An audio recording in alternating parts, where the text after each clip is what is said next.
You're listening to the Cyberwire Network, powered by N2K.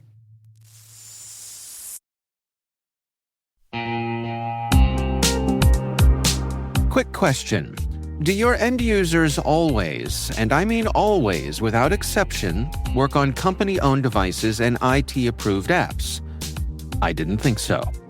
So my next question is, how do you keep your company's data safe when it's sitting on all those unmanaged apps and devices?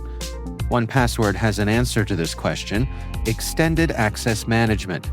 1Password Extended Access Management helps you secure every sign-in for every app on every device, because it solves the problems traditional IAM and MDM can't touch. And it's now available to companies with Okta and Microsoft Entra, and in beta for Google Workspace customers.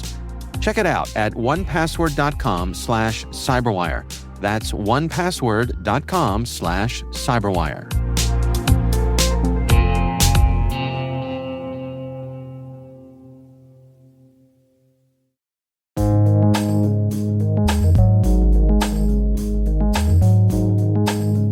The word is script kiddies. Spelled script for pre-written code and kiddies for novices.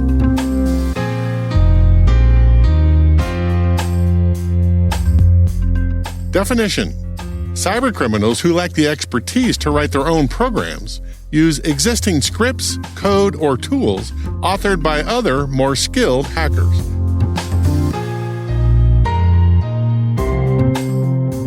Example sentence: let's give out scripts that help every clueless script kiddie break into thousands of sites worldwide, then narc off the one that breaks into us.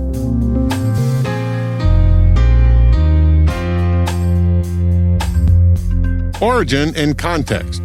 The team at Live Overflow believe that the term script kiddie probably originated in a private bulletin board that shared exploit code with their readers. They found a comment dated June 1994 that called out, quote, elite code kiddies that don't seem to understand that those scripts had to come from somewhere, end quote.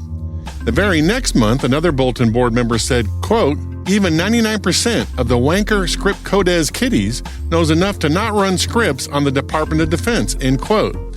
And then in 1996, Live Overflow found exploit code on another bulletin board system with a written comment that said, quote, script kiddies cut here, end quote.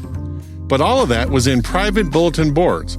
Live Overflow says that the first public mention of the phrase probably happened in 1998 in maybe the longest-running online journal called Frack Magazine. Frack is spelled in leet speak as Prhack, and Taryn King and Night Lightning founded it in 1985. Back then and today, the difference between a script kiddie and a real hacker is that the hacker understands how the code works, the script kiddie probably doesn't, and just uses it as a means to an end.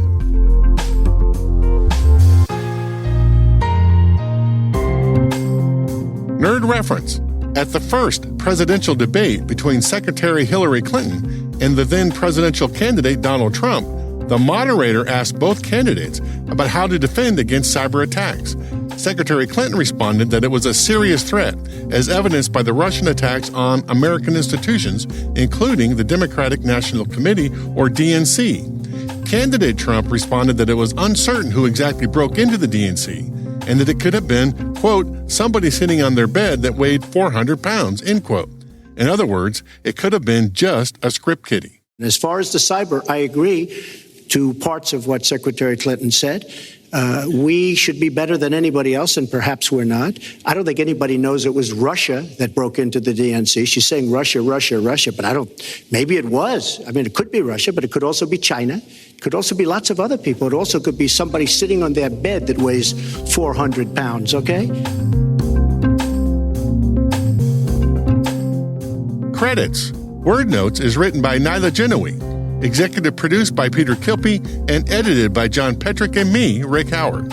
The mix, sound design, and original music have all been crafted by the ridiculously talented Elliot Peltzman. Thanks for listening.